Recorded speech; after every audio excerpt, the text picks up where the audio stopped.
সবার জন্য শিক্ষার পথ কিভাবে তৈরি হয়। আজকের এই ছোট্ট এক্সপ্লেইনারে আমরা ঠিক সেটাই জানব। চলুন শুরু করি।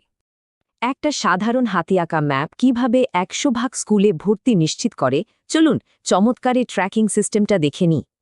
এই ক্যাচমেন্ট এরিয়া ম্যাপটা দেখুন। এটা মূলত স্কুলের জন্য একটা দারুণ ভিজুয়াল সেন্সাস বা স্থানীয় জরিপের হাতিয়ার। সহজ কথায়, স্কুলগামী শিশুদের খুব সহজে খুঁজে বের করা আর তাদের মনিটর করার সবচেয়ে কার্যকর উপায় হল এই ম্যাপ।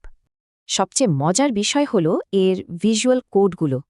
এলাকার বাড়িঘর আর প্রতিষ্ঠানগুলো বোঝাতে নির্দিষ্ট কিছু দারুণ প্রতীক ব্যবহার করা হয়। নিয়মটা একদম জলের মতো সোজা। বৃত্ত মানে শিশু, তীরচিহ্ন থাকলে ছেলে, আর তীর না থাকলে বুঝতে হবে মেয়ে। আসল খেলাটা কিন্তু রঙের। বৃত্তটা সবুজ হলে বুঝতে হবে বাচ্চাটা স্কুলে ভর্তি হয়েছে, আর খালি বৃত্ত মানেই বিপদ। শুধু তাই নয়, ঝরে পড়া শিশুদের জন্য ক্রস চিহ্ন আর বিশেষ চাহিদা সম্পন্নদের জন্য বৃত্তের মাঝে একটা বিন্দু দেওয়া হয়। তবে চাইলেই ম্যাপ টাঙানো যায় না। জবাবদিহিতা নিশ্চিতে প্রধান শিক্ষক এবং এসএমসির সভাপতির আনুষ্ঠানিক স্বাক্ষর থাকাটা একদম বাধ্যতামূলক। পুরো প্রক্রিয়াটা কিন্তু বেশ গোছানো। তথ্যগুলো একদম আপডেটেড রাখতে শিক্ষকরা প্রতি বছরের জানুয়ারিতেই বাড়ি বাড়ি গিয়ে জরিপ করেন। এরপর ম্যাপের ডেটাগুলো সরাসরি চলে যায় ট্র্যাকিং শিটে।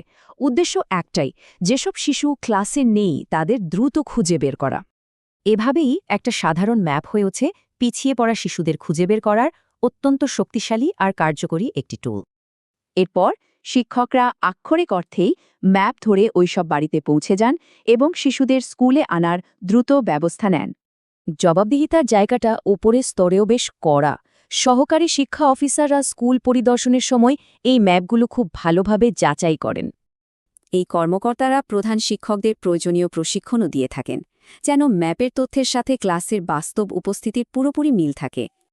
এমনকি সীমানা নিয়ে কোনো জটিলতা থাকলে উচ্চপদস্থ কর্মকর্তারা স্থানীয় জনপ্রতিনিধি আর পেশাদার সার্ভেয়ার্সদের সাথে মিলে তার সমাধান করেন। দিন শেষে আসল লক্ষ্য একটাই, প্রতিটা খালি বৃত্তকে সবুজ রঙে ভরিয়ে তোলা। এটা নিশ্চিতভাবেই পুরো সমাজের জন্য একটা বিশাল বিজয়। তো প্রশ্ন জাগতেই